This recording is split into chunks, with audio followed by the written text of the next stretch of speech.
All right, then I'm officially writing down that we're starting the meeting at 12:01 since this is one of my instructions from Keys is write down when the meeting started. All right, did that. Um, uh, Otherwise, you want to go down the agenda or shall I put the agenda in the chat? What works best for you? Yeah, go for it. Put it in the chat. Okay. Bryce, this is my first transition into chair. I haven't hosted a meeting at all, so Okay. learning the process here. All right. I think But you'll be okay. any revisions to the agenda from anyone? And I think, Nope. did you start the recording, Connie, or Duncan maybe started it? It's all going He good. he he got it started. So I am glad to say, let me see if this actually works. I put in some links into the chat as well that take us to our shared documents folder. And if those don't work when we get to them, then that's okay. We will fix them later. But the agenda's in there. So any revisions to today's agenda? And or anybody object to approving January 15's meeting minutes? Looks good. Excellent. Looks good to me too. So we don't have May Reed here, but she did circulate an email on the Water Sewer Commission. Just for context, Bryce, I'll see if I can find it and email it to you while we discuss in case you're curious what we're Sure. looking over here. But a lot of it has to do with the Water Sewer Commission is undergoing some studies right now to determine the cost of some new infrastructure they need. And it seems like an important time for all parties within the Richmond community to kind of participate in that because there's different directions they could go for where those pumps are located, what the cost is going to be, and what their projections, like how big the pump is and what they're looking to service in the future. So we've interjected ourselves as the housing committee into, trying to participate perhaps on a quarterly basis at water and sewer, and also open up a little bit more streamlined communications between various committees and bodies of volunteers and governments in Richmond through the water sewer because we view that as a critical component of improving our housing stock and improving our housing stock in the right places more appropriately versus having some rule sprawl. Richmond's rather committed through actions they've taken in the town plan and various programs to focus any growth in the town center via infill housing or other tools. So they did. I just did forward that to you. It's got some decent maps and a nice Q&A rundown that looks like Josh provided. It's May Reed, right? May Reed. She says it rhymes Parade. with, yep, Murray. That's right. Rhymes with parade. Rhymes you with got it. parade. Yeah. Yep, that's what keeps me on top of it. Yep. Can you forward that to me also? First, is it Sure. in the documents I file? Is that the only place it is, or it is in the, I've got it up. I can forward it to okay, Virginia. sure. That'd be But I great. don't have Bryce's email, I sent it and to so Bryce. you sent Andrew it to just Bryce. sent it. I just received it. Okay, Yeah. Virginia, So coming like, to you. Great, I thanks. don't know. I don't know how much we want to get our heads in the sand around like the pump station. That seems like their business, their qualifications, not necessarily ours. We just need to understand and be a part of the conversation from my perspective. And I think that the numbers that Keith and zoning used from a projection over there on the other side of the river in that part of the district seem very reasonable. And there's never going to be, you'll never hit max density in there because you'd have to tear down tons of structures and redo tons of stuff. It's never going to be anywhere close to those numbers that we first heard floated. But it seems like a really smart place that there's growth opportunity. Through the different areas of there through backfill. There's a lot of larger lots compared to the other side of the village. The other side of the village has a lot of postage stamps or spaghetti lots. And it seems like there's a little bit more opportunity on the other side of the river. And this is all growth that is going to occur in the existing district with the existing lines. Is that correct? That's how I interpreted what they were talking about doing. The pump that they're considering would be suitable for adding up to at least another, I think it said 91 or 97, but let's round up and call it 100 units over there. And when we say over there, Bryce, it's like the round church side. Okay. So there's been some, in my opinion, some poor growth models over there. Like specifically, if you go through the recently dramatized um, intersection there, where the round churches, where they're talking about putting a stop sign, if you go straight, what is that, Thompson Road? Mm-hmm. Thompson All that on Road. the left is just, I don't know whose land that is. I know it's been popping up over time. That's really poorly used, valuable land, which is, that's their choice. That's their land. That But that area belongs to like, Gary. That was Gary Bresser's development. Mhm. okay. Peaceable So, Kingdom development. Yep. Yep. yeah, in today's world, like in today's zoning and today's conversations that go on just across the state and the town, that land is prime land that just seems very poorly used, um, unfortunately. So that's where we'll never get to that 681 units over there. 120 years even sounds very ambitious unless that Far Farm becomes part of the conversation. If Far Farm became part of the conversation, numbers can Yeah. go over 100 Mm-hmm. pretty quick. Yeah. So the Far Farm is right at the edge of the line.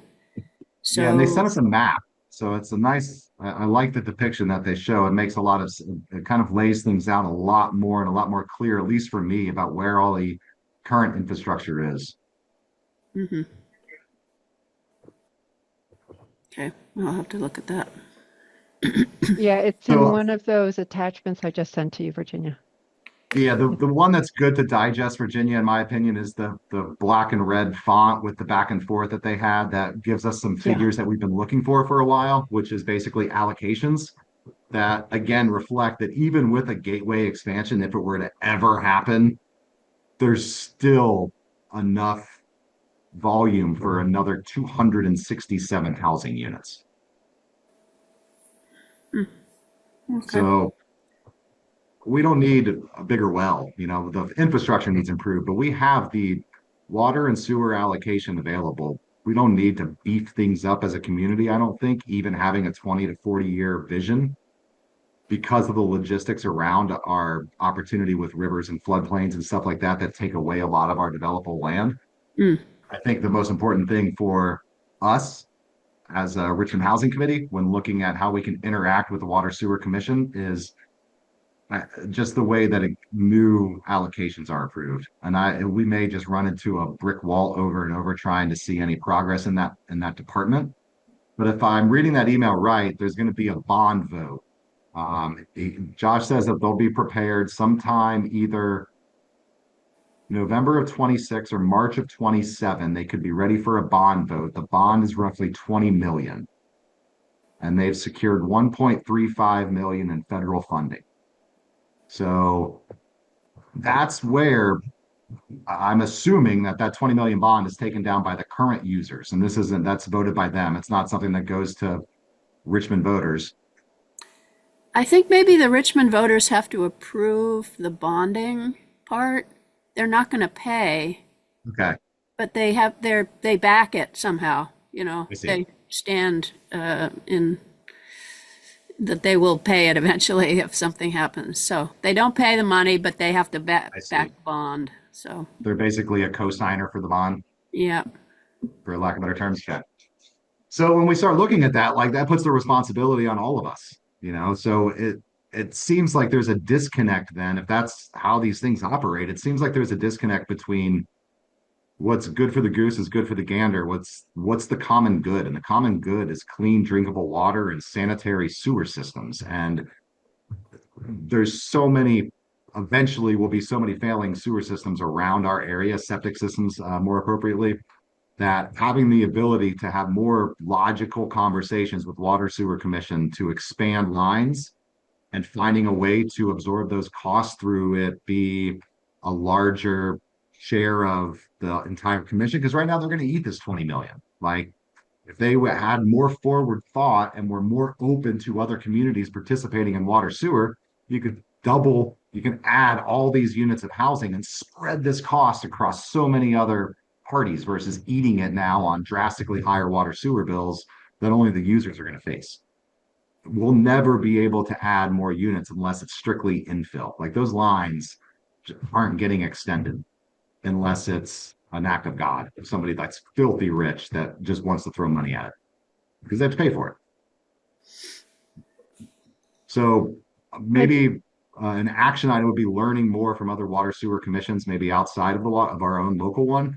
I know enough to be dangerous about Essex because I have personal experience in Essex and water sewer allocation, but maybe identifying other villages that are roughly our size and what their bylaws look like and what their expansion process looks like. And if they're all the same, then mostly all the same, then this is a dead end. But my understanding is a lot of other municipalities make it a lot easier to expand these districts because they recognize that it's something that provides the entire community a good versus just the select users of that water and sewer.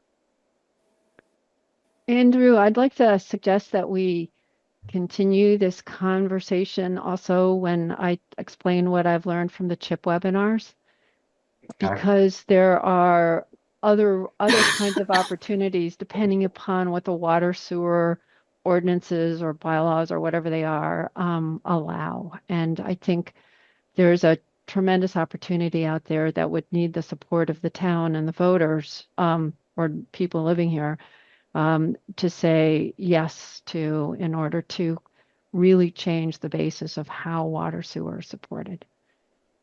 It's like an ambitious thing to discuss, I understand, and I also know very little about what it actually involves, but the CHIP webinar really made me think about it. Like there's something here we should figure out. So When is that? let's later in this agenda. Okay. Actually, next on the agenda. Fair enough.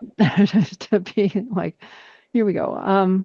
So yes, I'm in support of the action item of learning more about water sewer systems in other villages that are our size. I think that makes really good sense. But I think there is a real opportunity for our town to have the advantage of what many other towns will have for funding opportunities that exist for the next 10 years. There's a 10-year limit on this kind of opportunity. So we have time, but we don't have infinite time to be able to take advantage of this. And as we talk about it, I'm interested in what Bryce has to say. And if Bryce, you had a particular thing you wanted to talk about on this whole agenda, if there's something that you're particularly interested in, feel free to speak up. You are our guest, and Sure. we'd like to listen to you as well as move through our agenda. So just know that that's the case. Yeah. I do have some experience of talking about the water and sewer. I'm on the Richmond Land Trust Board, and so we talk about this quite a bit and talk about the stakeholders in Richmond and these conversations continue around town in various capacities on committees and boards and whatnot. We talk quite a bit about the land trust owns the hill next to the Reap Farm. And there was a lot of talk about, when they were going to pull the water and sewer line, it would have come down from behind the elementary school to the Reaps and then continue to the gateway. A lot about, we've talked a lot about, the benefit of the water and sewer line extension, getting to the gateway really for the purpose of hooking up the trailer park to the system, as they have a very finicky septic at the trailer park. But it seems, the cost of running that line and this, the $20 million bond is something that is a huge commitment for the taxpayers of Richmond to chew off. And that has been kind of, it's a big deal. 20 million bucks is a lot of money. And whether that includes going over the bridge over to toward Cochrane Road, I'm not sure what the 20 million encompasses, but there are definitely a lot of conversations being had about how to use that water sewer allocations and to best benefit the taxpayers. So My understanding, that 20 mil that I referenced that was in that email chain before is essentially required, for lack of better terms, required improvements from aging infrastructure. It's So nothing with so any, that's just maintenance and yes. okay. They, So they, their, their that's not pump, any their, kind of yeah. no expansion, no nothing. The pump station is done. They're putting lipstick on it. It's been flooded multiple times. Like it's Hmm. toast. So rather than throwing big digit numbers at repairs, it's time for the system For to be that to overhauled. be Yeah. replaced. Yeah. So that 20 mil is just really like they're 60% or so through their legwork, their prep work. Yeah. That's really just to bring everything up to where it needs to be to continue to provide the output and input, I guess, that we currently have. Right. So So part of their thought process is, okay, when we put in this pump, do we do a like kind exchange or should we increase or decrease potentially the size? And that's right. where we kind of have some input as a housing committee, and they seem to be along the lines based on what I've seen that they're kind of going for a like kind exchange, which I Right. don't think is an awful idea, especially due to the substantial cost. So we run into a wall with the gateway too, Bryce. There's been a lot of conversation and miscommunication amongst committees about visions of the gateway, and yeah, that's something eventually we'd love to see on the housing committee, and especially to get it out to the park.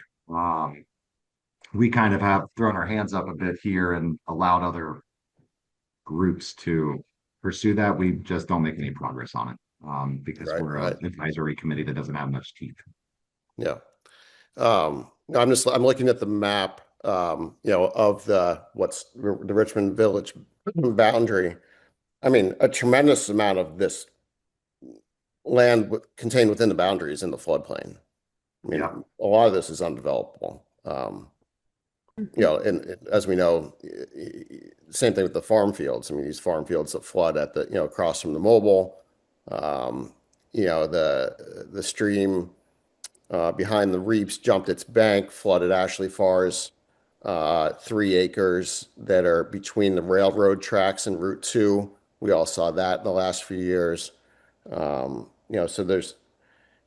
I think looking at this map, I mean, really narrowing it down, the growth opportunities are along Route 2, really East Main Street. Um, but again, there's a lot of protected land out there, Andrews Forest, and getting out to the VYCC areas. Yeah, I mean, it's identifying some of these parcels. And Andrew, I know you said that you think kind of that peaceable kingdom area is underutilized. But again, that was the landowner's choice to develop it how he saw fit. So I guess I'm just trying to learn what the goals of the housing committee, and learning that you are just an advisory role to some of the larger committees. I yeah, we've been focused on infill and infill housing. Yeah. The water sewer piece is strictly due to the need for it for any sort of growth beyond a single family or duplex. Right. Those are Yeah. corridors. So there's been various conversations about going all the way out to the mobile park and then entertaining ideas along Governor Peck. Those were kind of Hmm. shot down. Sadler Meadow was shot down. There's a prime parcel that's probably protected because people like the view. Um, so coming up Jericho Road, there's a recent co-agent of ours, Bryce J. McCormick, bought Hmm. 100-acre parcel there that would have been spectacular for a 15 to 25 home development, but there's no utilities. Right. Um, Who was the seller of that? well, remember who the seller was. He bought it off market. It Okay. was like a 97-acre parcel. There's a big giant new driveway went in that's as wide as a town road. I Yeah. thought it was a Okay. development going in, and then I found Jay was the buyer, and he said, "Nope, just building a house up here." He Oh, wow. hypothetically could go farther up into the woods. There's a beautiful trail that goes through, and you could have another neighborhood like yours, Bryce. Yeah. Um, Yeah. but without infrastructure there, it's just too cost prohibitive. Sure. So we did an exercise recently where we identified various parcels that would be best served by expansions, and some of those were adopted by the new map, some of them were not. But that's like an old piece. The tier 1B was a big component of part of these conversations because that allows for different densities in these water sewer districts. So that's Sure. where we've kind of become part of the conversation. Andrew, what is in that map that Mairead sent us? What is the triangle at the top portion of That's the added. That's the school. So that's the school. I'm interpreting this as these dark blue lines are the original district, and then Yeah, they added the fire station and the school at yeah. some point in time after. I don't know the history behind all this, but that's how I look at it. Okay, got it. Okay, I saw the one at the bottom, which I was relating to our past conversation, and then I see the one at the top as well. So it doesn't include the mobile park, the mobile home Oh park at no. this point. Yeah, Okay. no. What Bryce alluded to before, that's the most feasible way to get lines out is back behind the school, right, Bryce? That was the That's conversation correct. before. And Yes. Yep. down rather Yeah. than running Route 2, it was out behind the school. Right. Got it. It was behind the school. A couple years ago, the REAPs were really pushing to have that expansion done. They Hmm. were even willing to pay for part of it as they were looking to greatly expand their property there with the barn, where they put in that. I think that they kind of threw in the towel Storage. and put in self-storage because they couldn't Yeah. get anything done. So, And Huh. that's like that's what just drives me crazy and right. frustrates me because that's such prime land. Like we don't need to have all $1 million lots. Like that's really affordable housing land right there along an interstate That corridor. that was that was a total missed opportunity on Richmond's part, not to run it at least to the REAPs. The problem was the REAPs wanted to be part of the utility and then charge downstream users themselves. Um, I'll keep my personal opinion of the REAPs to myself, but that was kind of par for the course with them. So And Well, there was the other problem, which is that the stub of the lines is at the schools, and right. there was inconsistent data about whether or not there was leakage from those systems, and the schools didn't care. They didn't think there was any leakage, but the results remained inconsistent. The town was unwilling to proceed with inconsistent results. Nobody wanted to pay for it actually to be tested as to whether there was a problem with the system up there or not. So nobody wanted to proceed. The school didn't want to do anything. The town said, we're not paying because, it's nobody is paying us to do this work. So, there was so many boondoggles that it was amazing that, you could understand why nothing got done because there were all these problems all along the way. So anyway, Right. that was another issue up there. Say my other, Bryce, to fully answer your question, the other goal of mine personally, and probably the main reason I participate on this committee is because I've seen through my neighborhood, our neighborhood, Bryce lives in the same neighborhood I do, firsthand, 11 homes now I count, and neighbor conversations that have run out of water in the last 2 years or less. So there's 11 dry wells out of 74, and it's becoming extremely problematic each year with prolonged droughts. So that's going to become a breaking point at some point for a lot of people in the community. I have neighbors that literally have a non-producing well. They can't get a producing well. They have to have a cistern on their site and get filled up every 3 days. Like it's a big problem. It's a real Andrew, problem. are those clustered together? No. They're not. Um, No, I ran out of water. We had to have our well fracked and pumps replaced. They couldn't go any deeper because of the way the line was set up. I got lucky. So I went from a half a gallon a minute to about 2 gallons per minute. I do have a neighbor across the street, but then I live on Hidden Pines. There's multiple homes on Southview. There's multiple homes on Overlook Lane. There's two on Westall. There's one on Joan Ave. It's scattered. It really depends upon the depth of the well and also where that water table is traversing to. The water quality is also drastically declining. The majority of the wells along Jericho Road down into Hidden Pines Drive and Circle have unsafe levels of salt due to the excess salt used on our roads. So it's an issue. I mean, my salt levels are about 50% higher than the EPA recommends for a water system. And 11 out of 74 dry wells, double that in 2 years, that's 22. Like it'll become a very, very major problem throughout the community. Yeah. infrastructure too. These houses, when our homes were built, these septic systems, not my homes, all of them up and down the roads, like there are so many 1970 original septics. I think we have a responsibility as a river community to improve our sewage systems. I believe it's a public responsibility, and it doesn't happen unless we expand the infrastructure. Can I talk about CHIP now or Yes, be a great more time. on water sewer? Okay. I'm also taking notes, Bryce. I'm the clerk, so I got two jobs.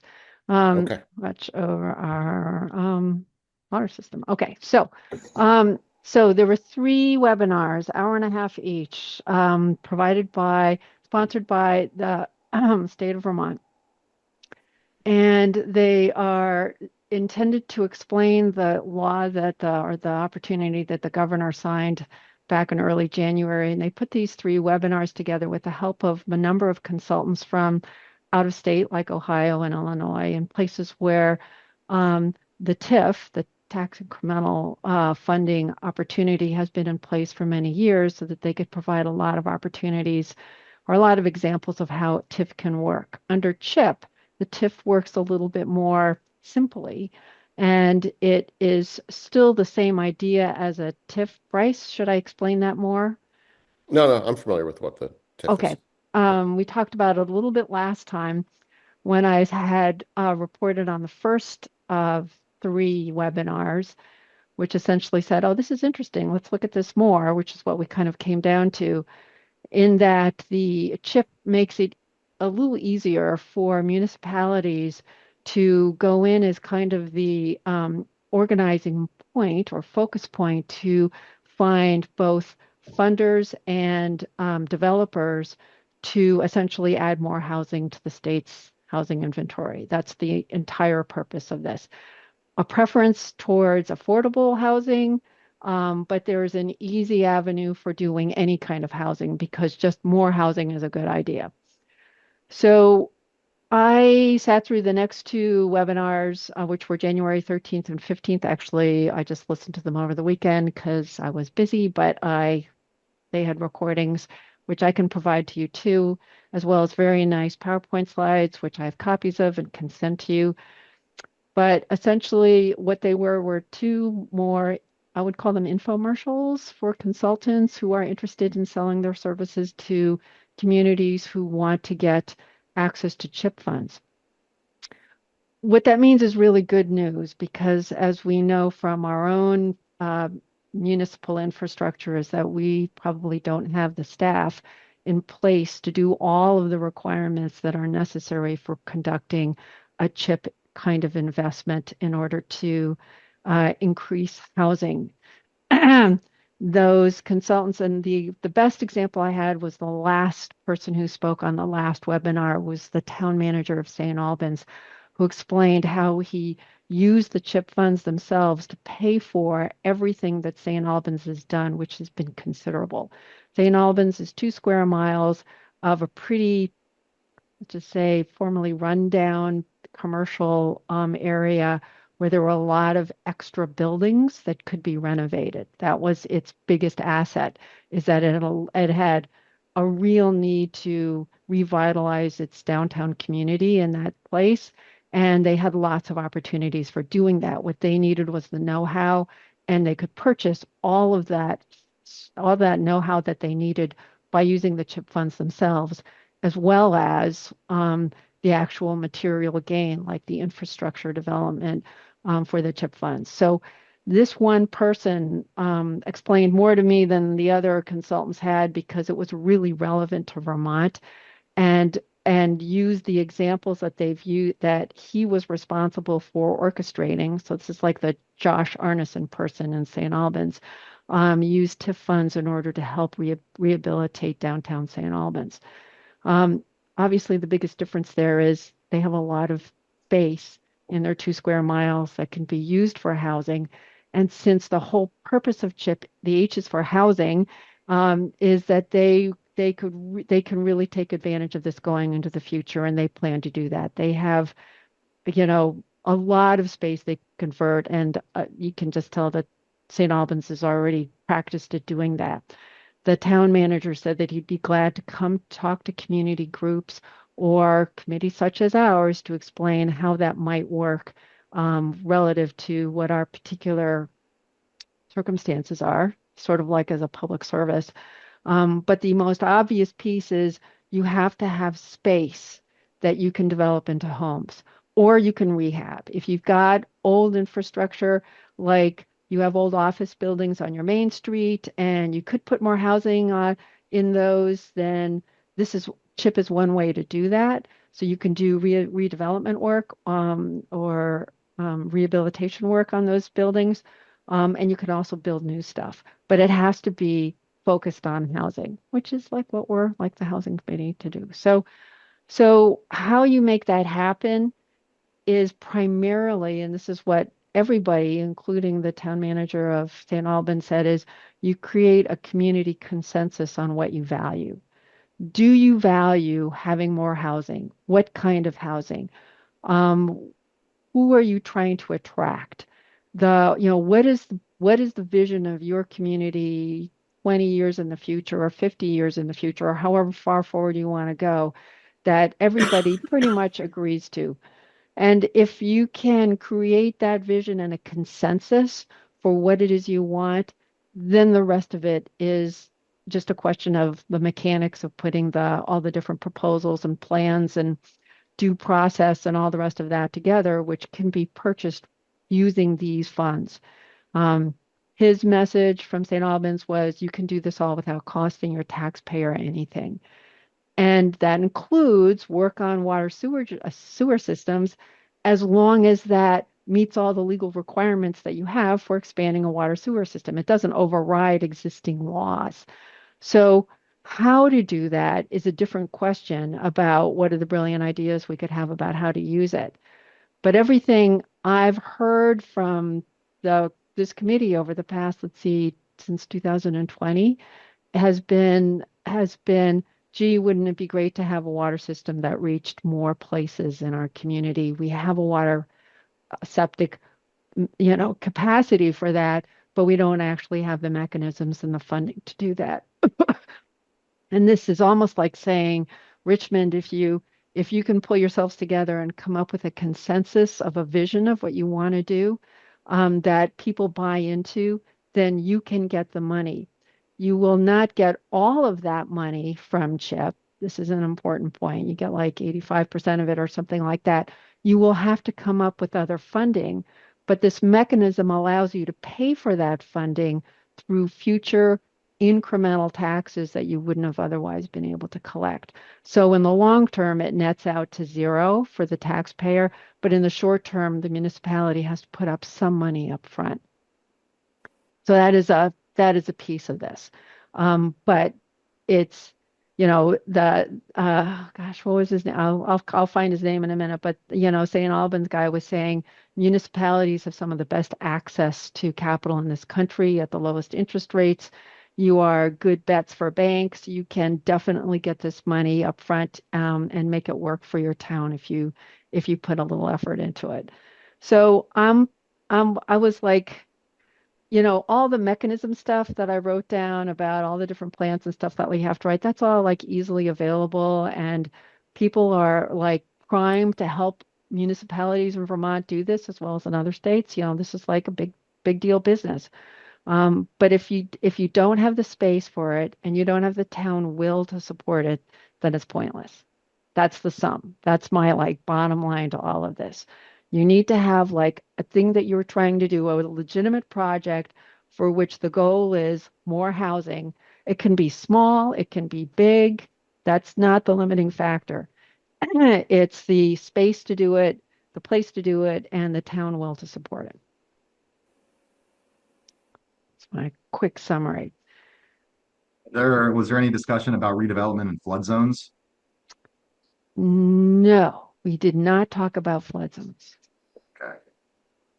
But I mean, the there first thing that wasn't comes to mind, it's the elephant in the room when it comes to Richmond and real estate Richmond might own and be able to redevelop is the town center. It would be easy for me to send out emails and learn more about that. I could definitely spend my time doing that. Uh, there's also a large grant that the VLCT, Vermont League of Cities and Towns, has received specifically to help towns get this funding, or get themselves organized about whether or not they can do the funding.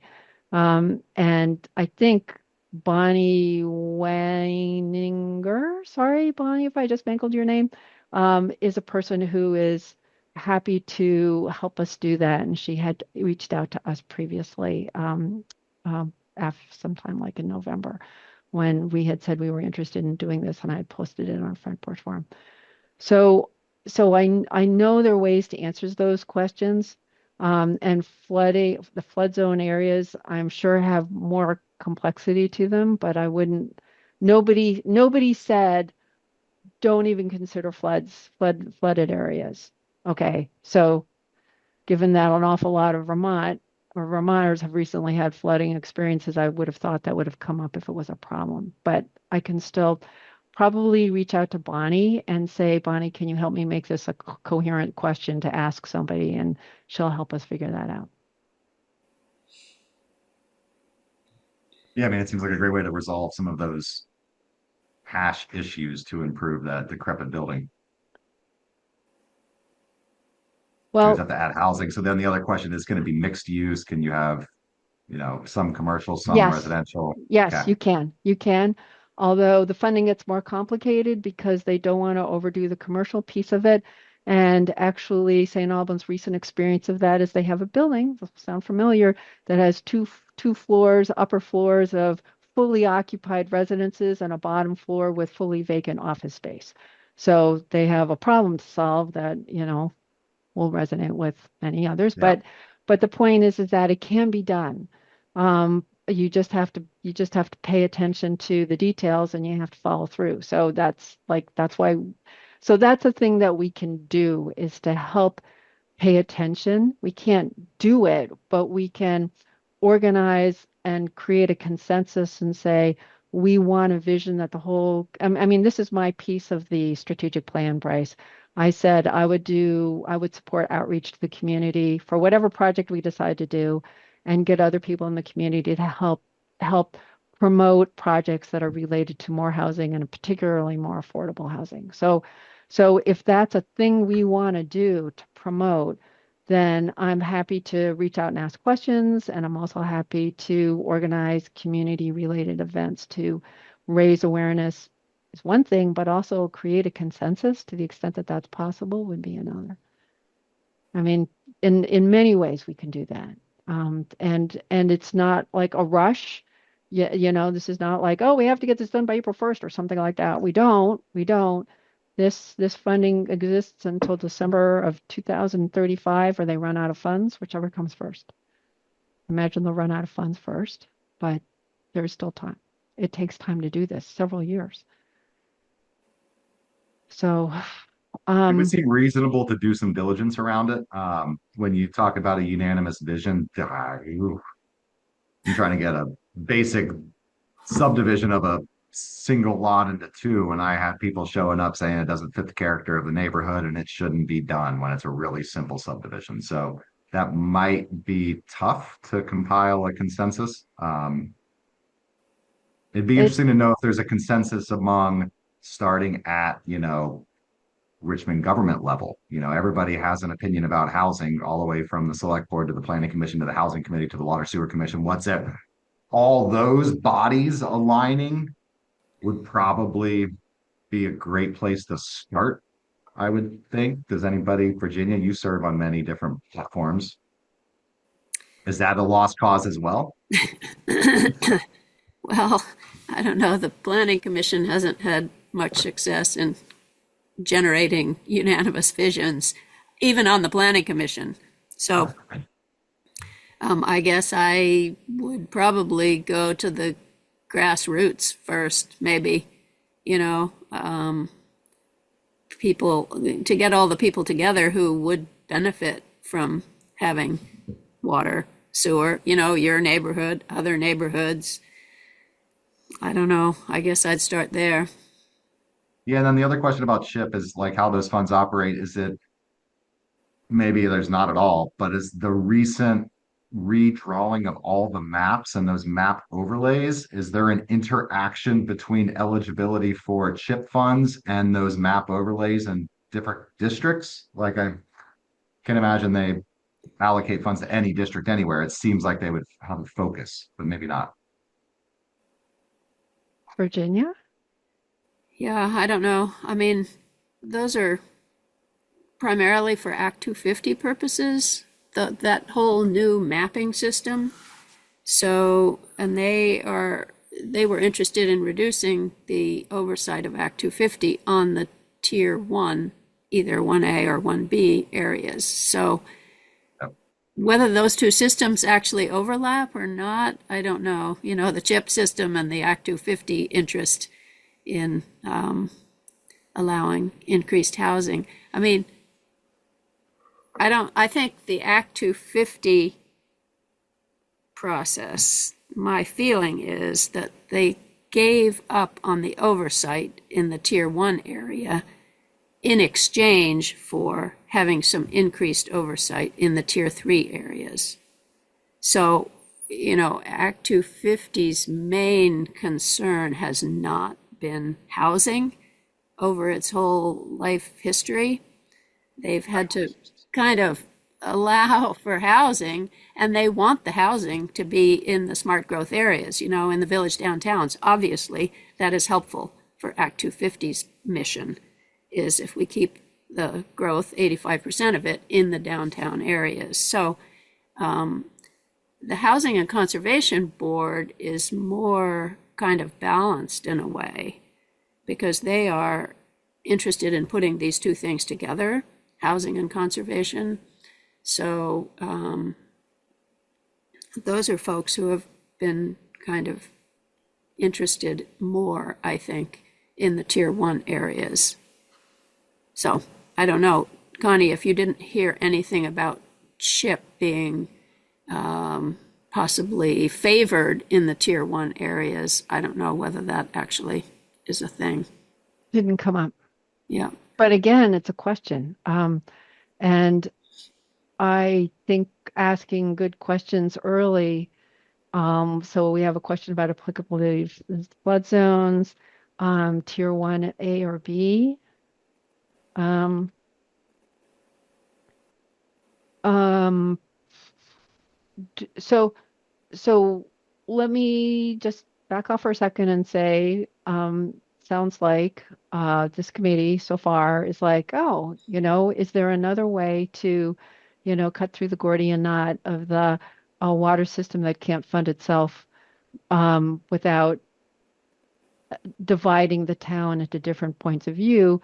Maybe there's a way to bring everybody together through some kind of way to renegotiate how expansion of water sewer gets created, which requires some understanding of, well, what does that original law say? And does it mean that we can't find other funding ways, or only this is the only way, and all other ways, even if you get like a gift from the heavens, you cannot use it for expanding the water sewer system? I don't know.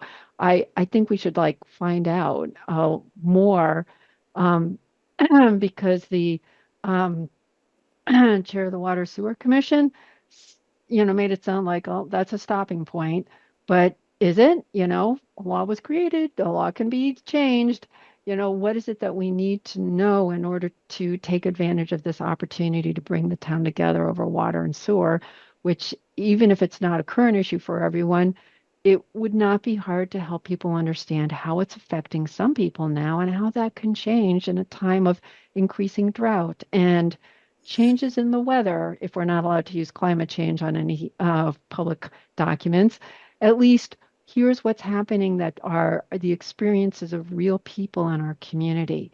And we want everybody to have water, and we want to have a thriving town that's not stuck because of a past decision that was made about how its water or sewer system can be expanded.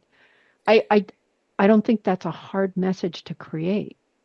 Well, I mean, one of the problems has always been historically that the people who do not use the water and sewer system do not want to pay for it.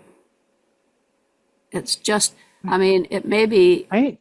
an old legacy of the town village controversy that still, it used to be a controversy in Richmond, and the way it was solved was the village was integrated into the town, as opposed to some other places like Essex Junction and Essex, where it was not resolved that way, or other towns that continue to have a lot of tension between the village center and the outlying town. But the town's people were only recently brought into the system by being required to pay for some of the new water tank because of the ability of the fire trucks to draw water to put out fires in their houses in the hinterlands outside of the village. So they were required, they were not happy to have to pay anything for the new water tank. So it's not, the common good is not popular right now in many spheres, and probably better in small towns than in parts of the rest of the country. But it's an uphill challenge, I think, to sell the message that this is good for everyone. And it doesn't necessarily need to be that. I think that my understanding is, let's say we're doing an expansion of a line for 100 homes on Jericho Road. Those new 100 homes had to pay for everything. Whereas I think it would make sense that the Water Sewer Commission as a whole think long term and understand that bringing on new customers forever will help offset future costs for current users. They won't face a $20 million bond right now, spread across 400 households or whatever it is. It would be 20 million across 600 households, and they'd actually realize a savings. So it's a hard sell. It's a hard I sell. know. Trust me, I know. I've been trying to sell it Yeah, for 5 years. the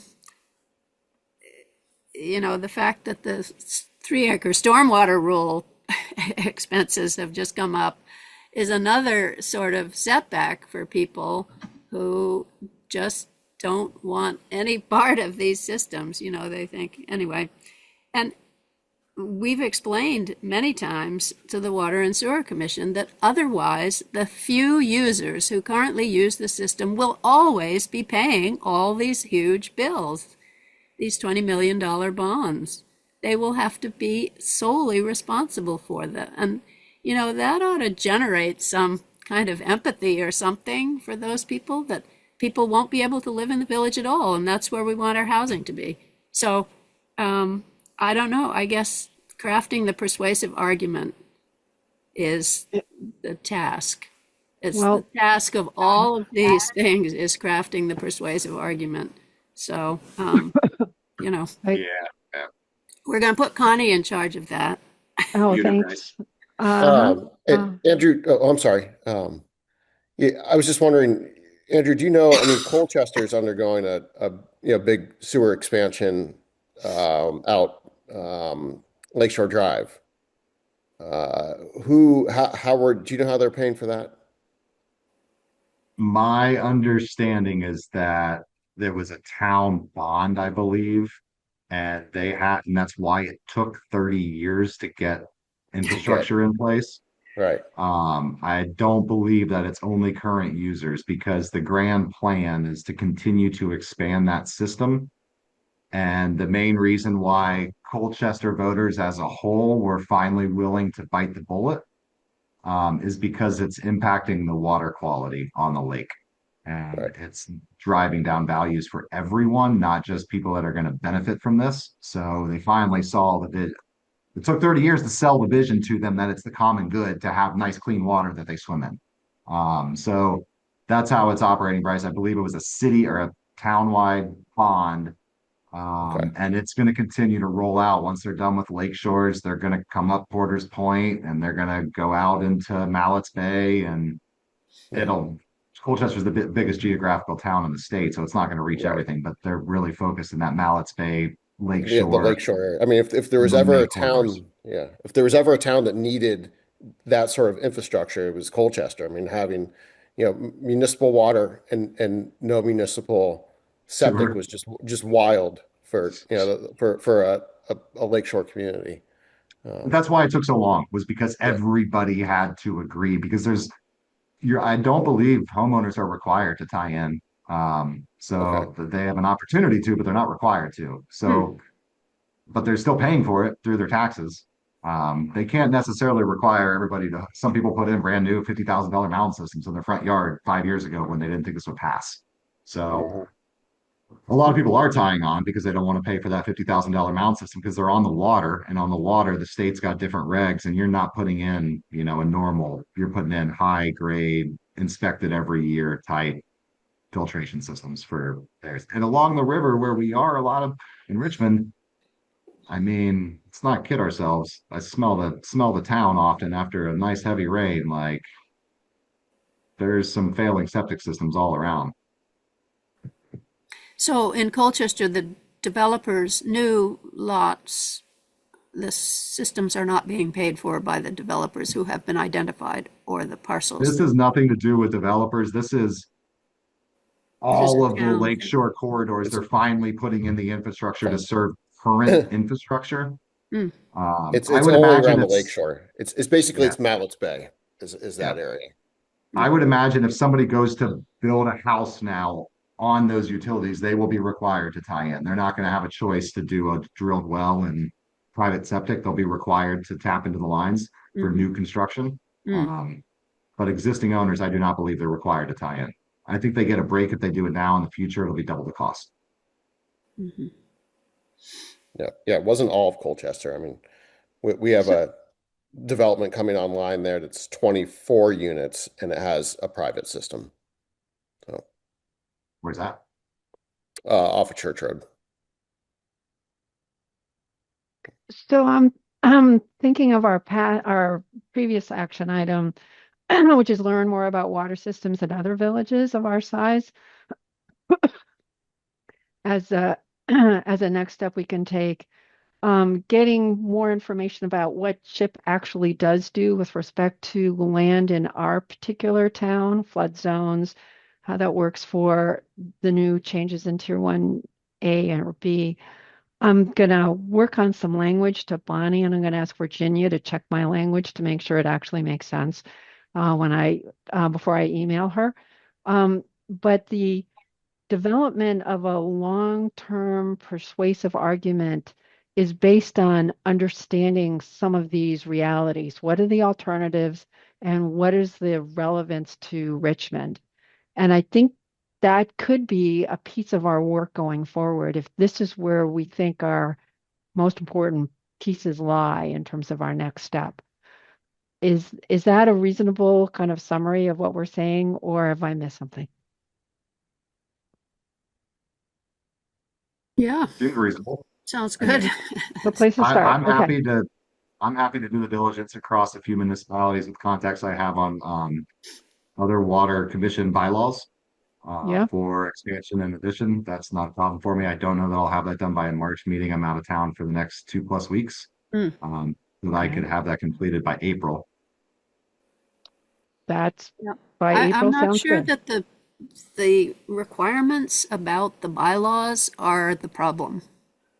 You know what I mean? Okay. I think that the Water and Sewer Commission has just always assumed that this is the way it is, and they pass that message on to the next Water and Sewer Commissioners. There's no sort of long-term Well, the historicity voting there. the voting process is different in Richmond than it is in other municipalities. I know that. So when somebody wants to add a 100-unit development somewhere, there's a process in Richmond, and I'm mixed up. I don't have my notes in front of me on how it goes, but it's like this group of people vote, then all these groups of people vote, and it's always got to pass by a certain amount. Whereas in other municipalities, there's a different path towards that approval, where one small group doesn't hold the unilateral ability to kind of, nope, not happening.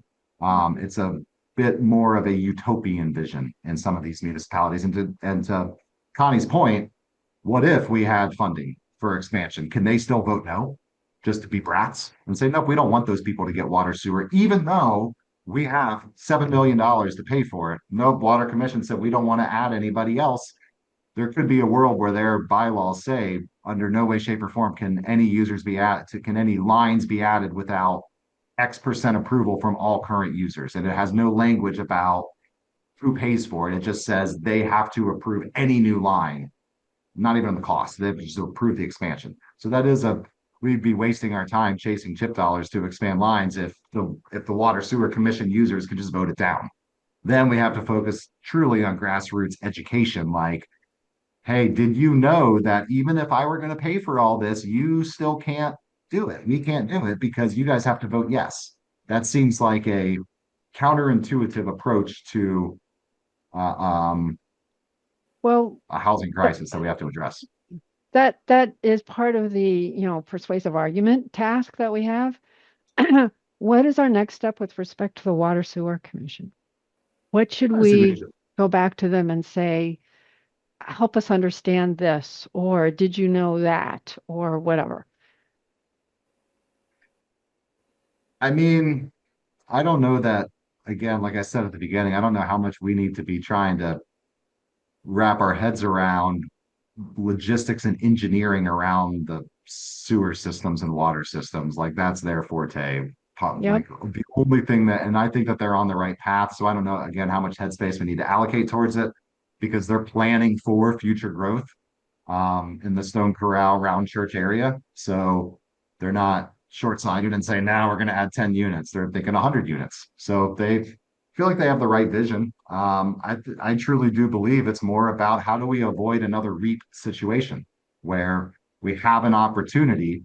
How can we get ahead of that in the future and have the right messaging, the right numbers to show people? Sometimes numbers speak, like numbers don't lie. Here's your raw cost as a user. It's $100 now, or it's $1,000. If you let this expansion happen, it's $400. It's 600 less. It's not more for you. So whether those numbers are accurate or not, who knows? But having that messaging in place when the next opportunity comes along, because it will sooner or later, it could be in 6 months, it could be in 6 years.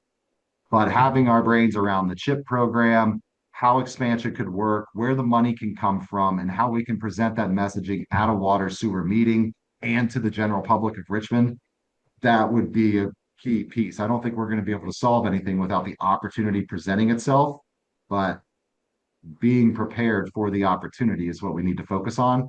So at the Water Sewer Commission, we just need to stay in lockstep with them. And somebody from our committee should attend quarterly, something there just to be a soundboard forum for them to ask where we're at and for us to ask where they're at and if we could help each other.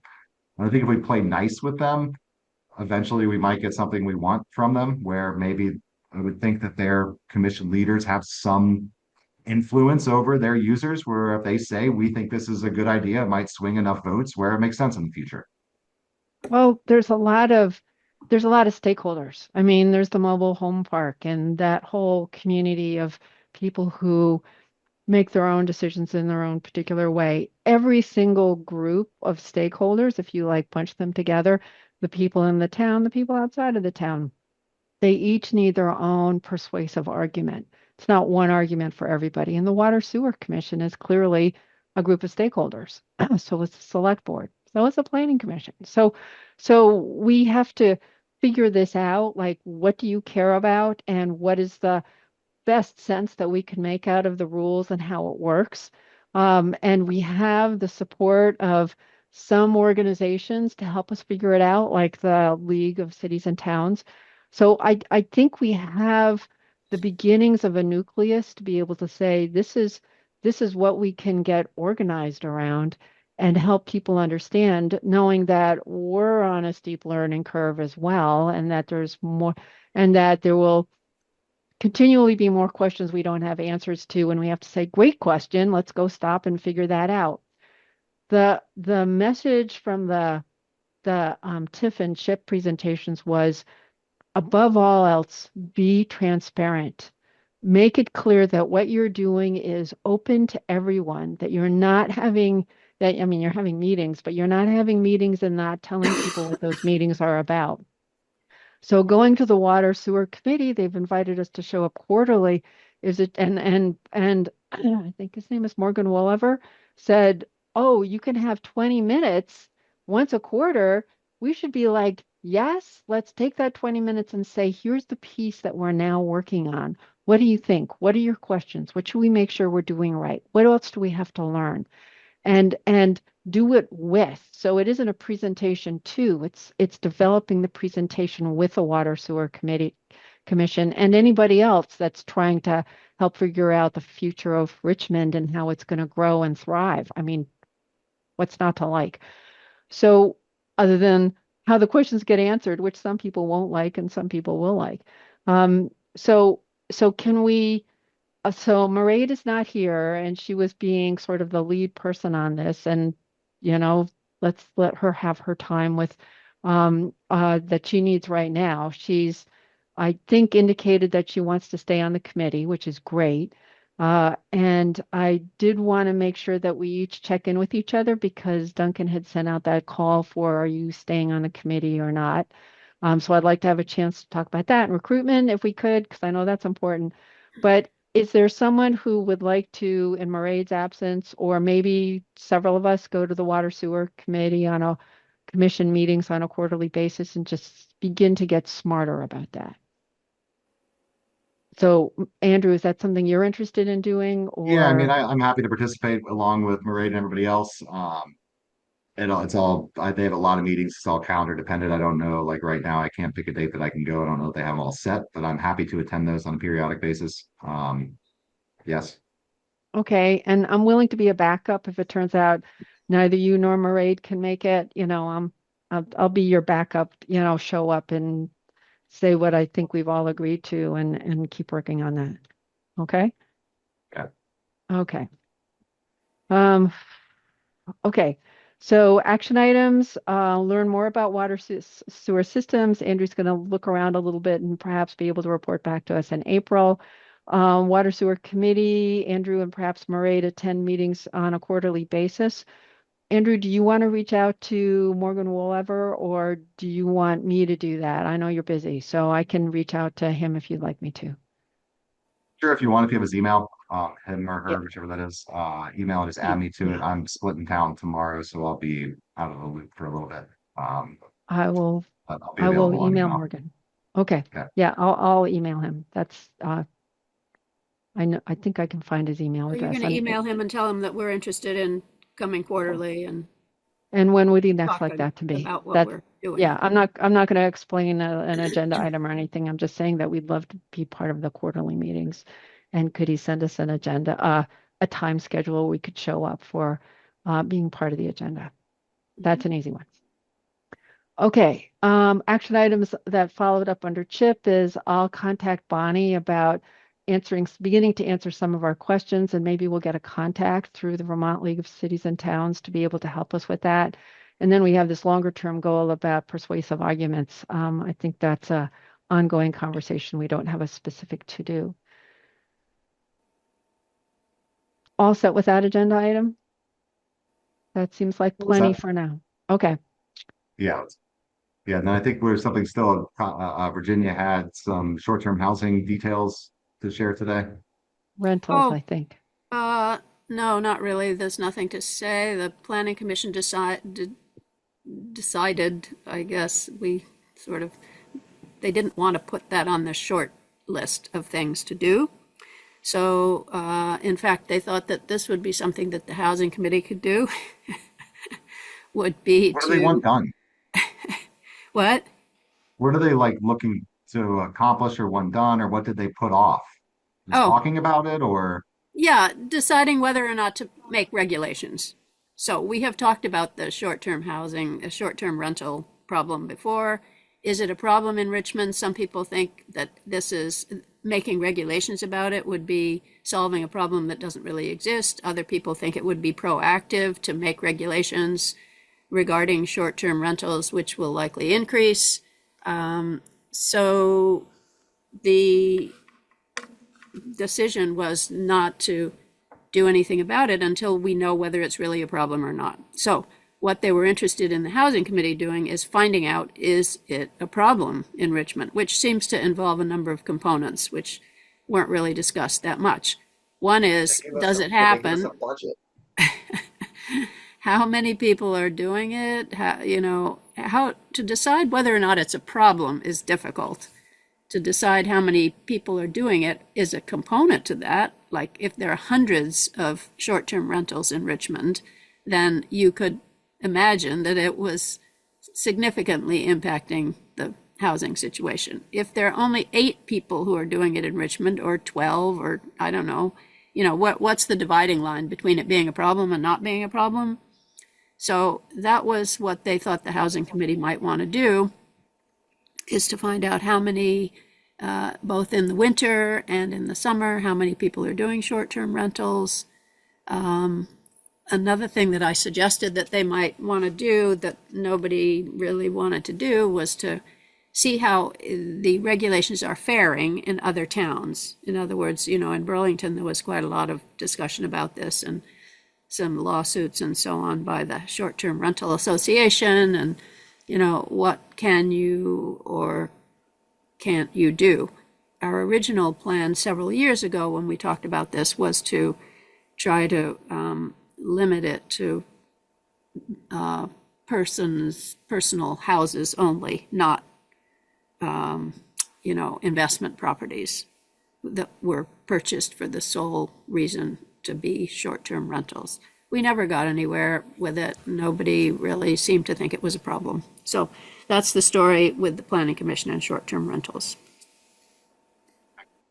Well, to be able to actually provide data that would be appropriate to base regulations and zoning codes on, we would require a budget. There's paid parties that have unbelievable data on, that's how Burlington went about their business. We wouldn't have to do the scope of study that Burlington did. But to avoid lawsuits, which they didn't do a great job of, but to avoid as many lawsuits as possible, they were recommended by their attorneys to use third-party providers that have more tools and access to information that town managers or committees do not. So if the Planning Commission does revisit it in the future, the way that municipalities have avoided lawsuits in the past has been by having third parties perform these exercises and studies. If it's done at the town level, generally speaking, folks at the town level don't have the tools necessary to identify what's an actual short-term rental. So the pieces that play into it, like you mentioned, is a seasonal short-term rental where they rent it in the winter, but they go to, that's not taking housing stock away. That's providing somebody an income means for a second home they already own. Right. And that actually allows them to maintain a footprint in Vermont, I would argue. Otherwise, they would move to Florida full time. So there's a lot of ways that you can go. I think the important piece to wrap our heads around when we think about short-term housing too is the housing stock that's being used for it. Is it a standalone single family on 5 acres, or is it a ADU dwelling in someone's backyard? A lot that I see available for rent in Richmond, about 30 to 40% are ADU type dwellings. There are a handful, you'll have more in Bolton, of course, with the ski resort there. But I roughly estimate there's 25 to 35 short-term rentals in total in the town of Richmond, based on my extensive research. I mean, Yeah, just so How many homes are in Richmond? Do we know, like roughly 600, 900? I don't know. 100? it's somewhere. There's 4,000 people, so I mean, So just the question is, does the housing committee care about this issue? Do they think it is something that we should be working on? What's your recommendation to the Planning Commission? We are, which I was going to talk about in a minute with the strategic plan, working on some of the other things on the list that have been championed by the housing committee. So, unless there's a lot of interest in finding the funds to do the third party work or pursue this, the Planning Commission is probably not going to do it. So I think Virginia was just alluding to our strategic housing strategic plan, which doesn't mention rentals in this way at all. So we didn't come up with it in the last year of doing strategic plan work. And we just had an extensive conversation about developing housing and how that can happen in water, sewer, and CHIP and all the rest of that. So my off the cuff answer is it's not a priority for the housing committee unless it becomes a priority for the town with a supportive, staffing and budget and stuff like that. I don't think it's something that you can do off the back of an envelope. Yep, Yeah, that's fine. I'm not a proponent of targeting. I don't know if operate any full disclosure. I had zero intention to operate an Airbnb. Um, but I think it's looking for a scapegoat generally. I bet the housing stock mix in Richmond hasn't changed much in 40 years. I bet there's still the same amount of second homes and investment properties, and the investment properties are just used differently now. Okay. Well, I mean, our planner is not interested in doing this. So the planning commission is probably not going to put it to the top of its list. Yeah, well, I think it makes sense. I mean, there's bigger fish to fry. If there Yeah. were, to your point, if there were 300 short-term rentals in a community like ours, that'd be an issue because we're not a ski town. We're close to a cheesy 1980s Bolton resort. Like, we just don't have that mix here yet, I don't think. And I don't know. Airbnb is struggling right now too. I think that it was a big wave. Bryce can probably support this in his interactions with other home sellers and buyers and active in the real estate industry. People aren't making what they used to make in Airbnbs. And I've had just in the last 6 weeks, 3 meetings with owners of Airbnbs that are considering selling them because their numbers aren't the same as they were Yeah, the before. market's oversaturated, Yeah. especially in the ski towns. And I'm on the Airbnb website. I just did a quick search in Richmond, and I came up with looks like 5 or 6 that are active, and most of them look like they are ADUs or the backyard cottage. So Yeah. I would, Bigger fish to fry. bigger fish to fry Yeah. for sure. Who And would want as to come to Andrew Richmond knows, anyway? I don't have people calling me asking for, looking for Airbnb rentals in Richmond, Yeah. for their Okay. investment. So That sounds good. I think the planning commission will be fine, happy with that. They want to get on with some of these other things. Okay. Virginia. Yay, Virginia. Thank you for That's it. being the liaison. Let's see. In the chat, there are 2 links. One is a link to the document that Mark gifted us before he left the committee in December. Bless you, Virginia. And that is a spreadsheet, planning document. And if you cannot access it, please let me know if you're having trouble. I may not be able to fix it, but I can certainly get Keith's help on it eventually. But what it does is it lists 10 recommendations that we came up in a document that's called the Strategic Housing Plan. And that document is much more detailed than the spreadsheet is, but I like the spreadsheet because Mark organized it kind of chronologically. So he's got we had planned start years for each of those items. So he organized it that way. And he also made some helpful comments about who owns this and what to do and potentially how to go forward. So um, much of which we don't own, like the Planning and Zoning Office owns some of this, or the Water and Sewer Commission owns some of this, and we've acknowledged that and begun to work on that just based on our previous conversation this afternoon. So so so that document is here's what we can think about in terms of what we chose to do, and we just chose not to add Airbnbs to this list. So that's a nice thing to have figured out ahead of time. And what I want to suggest is that we have already, in some senses, started working on this, like the item in row 2. I'm assuming everybody's up to speed with being on the spreadsheet with me, is about the CHIP program and to begin to start thinking about how to do that by going to CHIP educational meetings, which I did and I reported back on, and I could debrief you all about in greater detail. I just gave you the Connie Van Egan summary of it in this meeting. And the item on row 3, which is work with the Water and Sewer Commission to review and update bylaws. Remember, that's kind of like making an assumption. We have to learn more about that to find out if that's actually a thing that is needed or a thing that is possible to do. And we've started attending those meetings. So those two pieces by themselves have kind of popped up in the list of good things to do. But there's 8 other things that we could be working on, and I didn't want to just pass them by without having you read through them.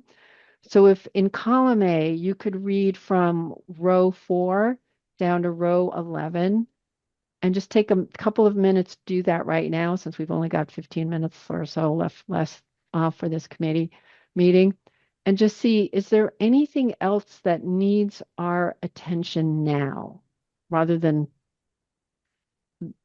we would be remiss not to start thinking about now. I can't access them. Oh, how about if I share? Sounds good. You should share. Okay. So just to summarize, this is this spreadsheet. This is the utilize the chip program. This is work with the Water and Sewer Commission.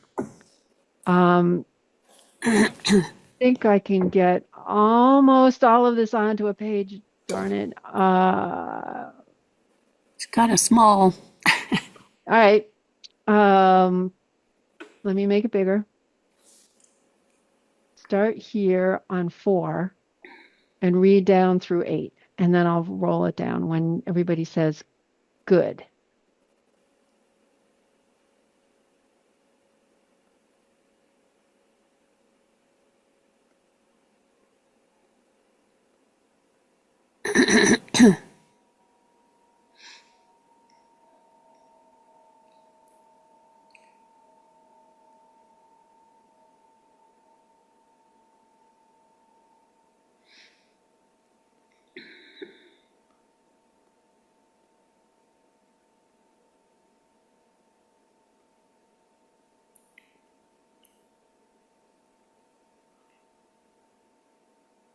I'm good. Yep, go ahead. Okay, here's the rest of them.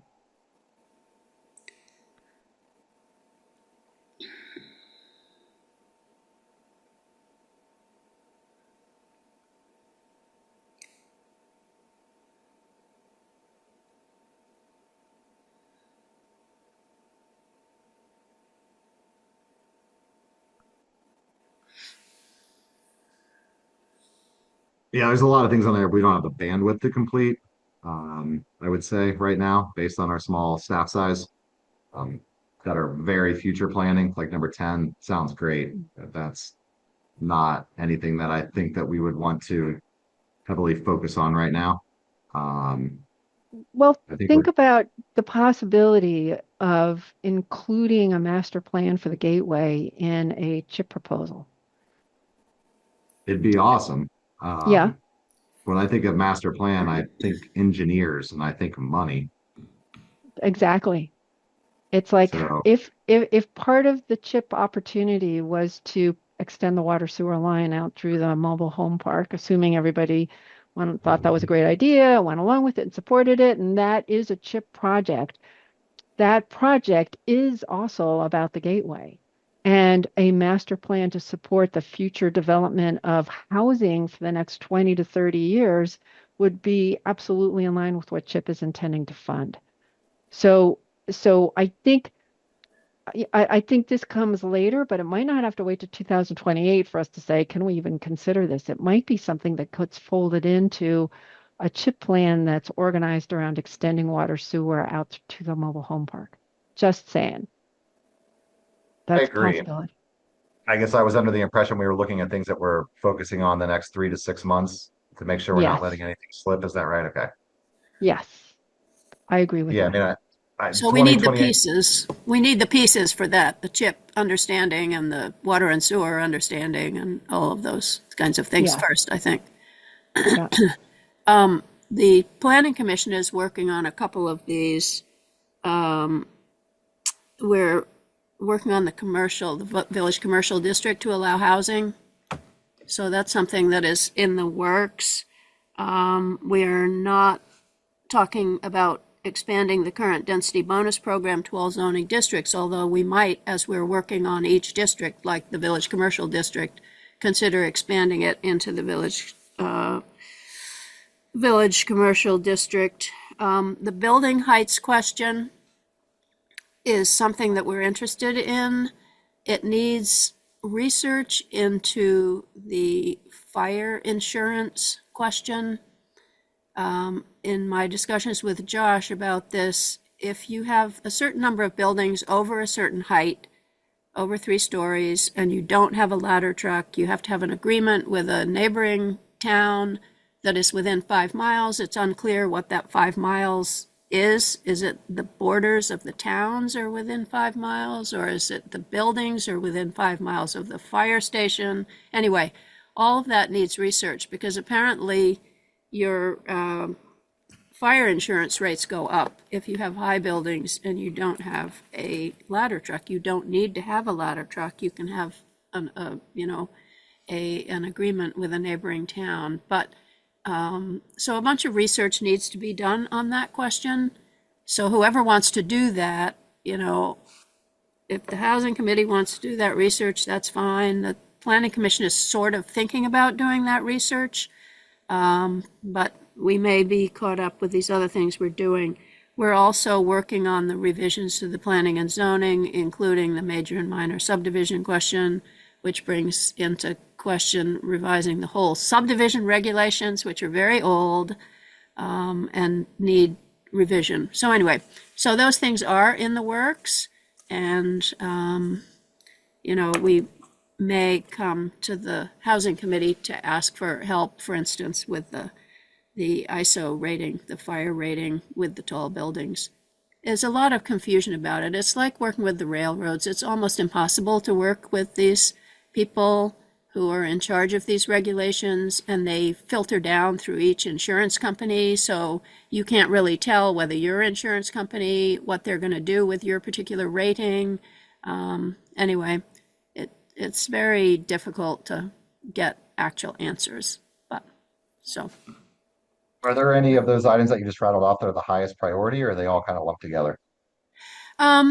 They're all going along at the same time because various of them need different amounts of time to digest things. For instance, for the Village Commercial District, we have to have some meetings where we have the major players on both the Round Church Corners complex and the Railroad Street area, Dan Noyes, Heidi Borman.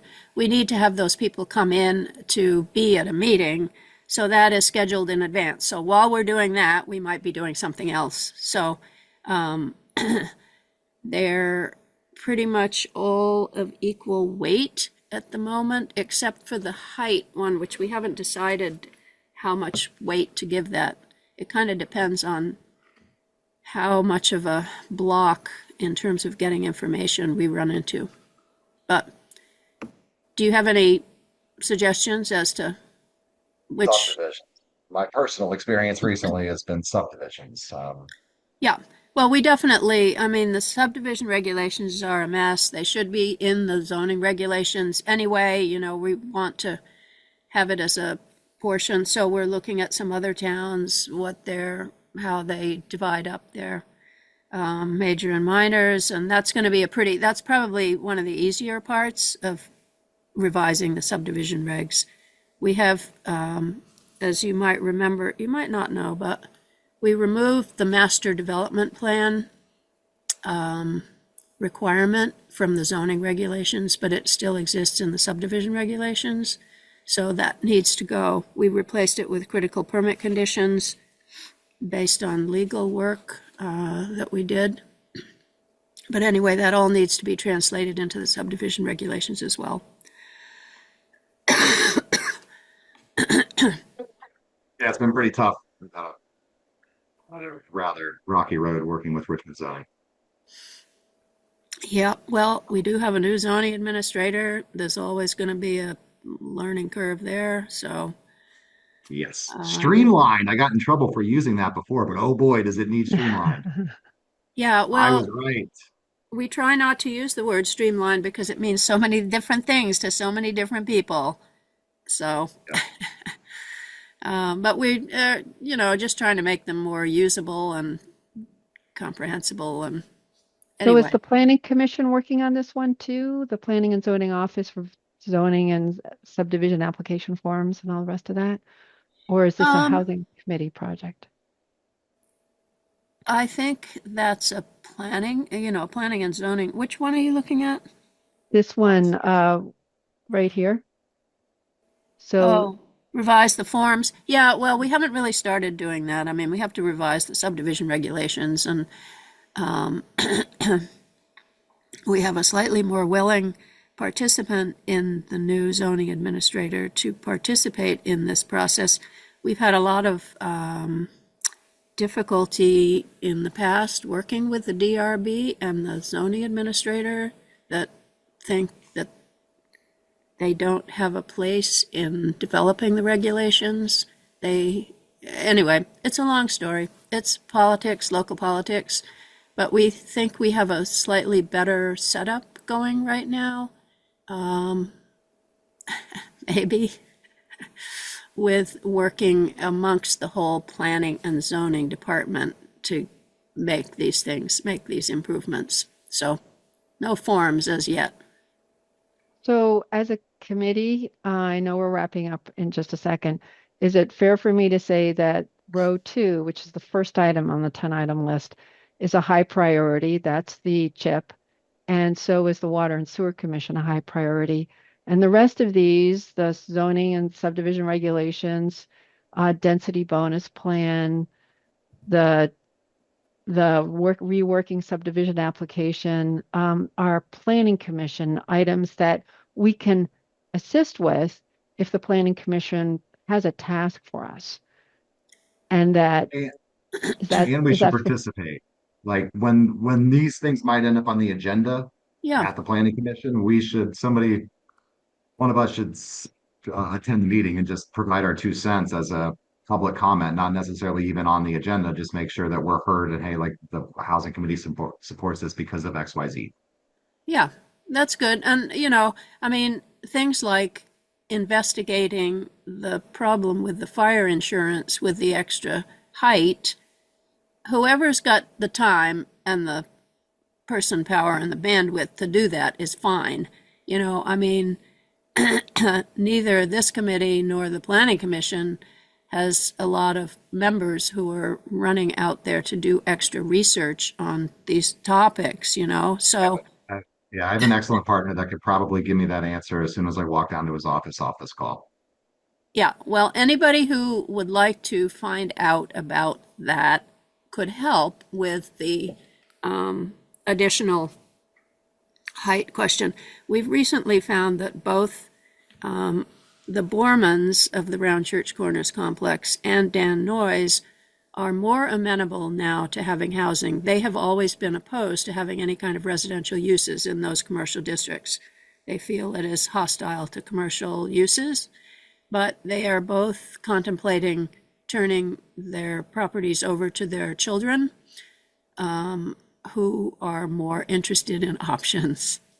So they're more willing to consider options. So another story, for instance, at the Round Church Corners complex, adding height because there's no room to go anywhere else there, but you could have height would be actually possible. That would be something that might happen. And the same at the in the Railroad Street area. So that's something, if we can do it, if we can get that research done, it's just not been very easy to get that information so far, we have found. So then we, move to something that's a little easier for us to do. So anyway, if anyone here can get that information, that would be great. Okay. Next meeting.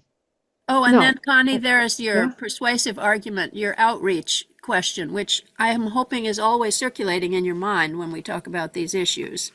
Yes. Because, they're Yes. all eventually going to come down to Right. having the persuasive argument. Even height is going to be a big challenge to get Right. people to accept that. They do not think it's Right. villagey. And, so the persuasive argument is, do you want to build in the open space or do you want to go up? I mean, people don't like change. And Oh, for sure. so I And they have, like I've heard things that. just the way they are, which is like a compliment to Richmond, but it doesn't allow for much forward motion. So, Right. Get I the have definitely heard character of the neighborhood. that. Okay, yeah, true. yeah. Um, we have another agenda item, recruitment, which I simply want to say we are always looking for additional members. Is it fair to ask Bryce if he's interested in I'm joining our trying to committee? recruit him. That's why I invited him. Bryce, what are your thoughts with His our first question was, I'm gonna what think time about are it. meetings? I appreciate the opportunity. Like I said, I'm on the Richmond Land Trust, and we all have, responsibilities on that board, especially coming into spring and summer. That's when we do a lot of our work visiting properties, and we kind of do a lot of maintenance work in the summertime. I am father of a 4-year-old little girl, so she takes up a lot of my extra time as well. So let me think about it and chat with my wife and see if I have enough bandwidth right now. If not, then in the future. So Thank you, Bryce, for considering. yeah. Um, I signed up for another 3 years, so just so you know, I've re-upped in my role here. Andrew, I think you're up soon too. Did you have a thought about that? I'm up at the end of 26. I've got some Yeah. time to think about what's going on. I would think I would be persuaded to stay. I mean, I've come and gone a couple Yay. times now, so Okay. So you have to tell Duncan that you want to stay. I know. All right. Thank you. Um, okay. When would we like to meet again? Sounds like we're pretty wide open. We don't have a set time, so I'm open for We suggestions. This time slot works well for me. Noon Tuesdays is definitely a good time. I okay. know, So was this like a May Reed request or was that she did not yes. like something? We ended up here. Is that right? This was a good nap time for her toddler. Who knows what her newborn is up to? But we won't worry about that. Let's just pick the next available Tuesday that works for the four of us potentially. Let's include Bryce because we like to have him come back. And see if Murray can make that work. In any case, we should keep moving forward. So Tuesdays in March, Andrew, what works for you? All of them. I could put out the 17th as an option a month from now. That works for me at noon. How about you, Virginia? Yep, that'd be okay. All right, so Tuesday, March 17th at noon. Any particular thing we want to make sure that we include on the agenda?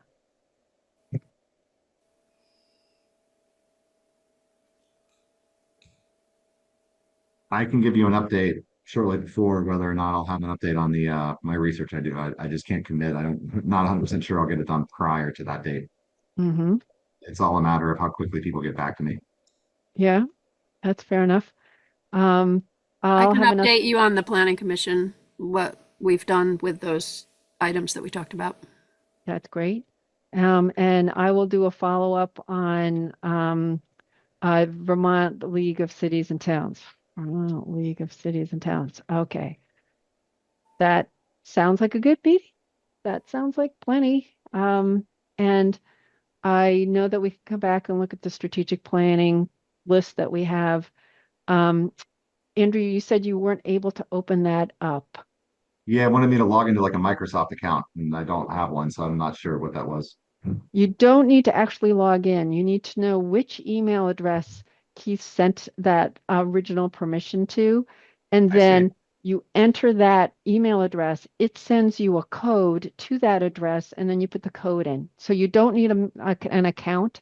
You just Okay. need to know what Keith thinks your email address is. Took me a while to figure out which one he thought mine was. Now Could I you got send it. this to me outside of the chat? I will send you a reminder. Okay. If Keith doesn't know, then I will. No, no, no. Okay, Where else can I access those documents? sure. Yes, I can send that to you. Yeah. There's a Yeah. master folder that has all our Okay. documents. I'll send that to you. Can do that.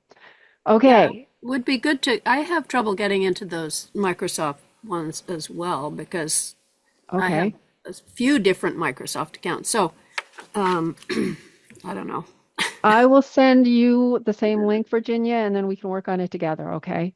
Okay. It's taken me a while, like 3 tries, Mairead, maybe 4, but I'm beginning to figure out how this works.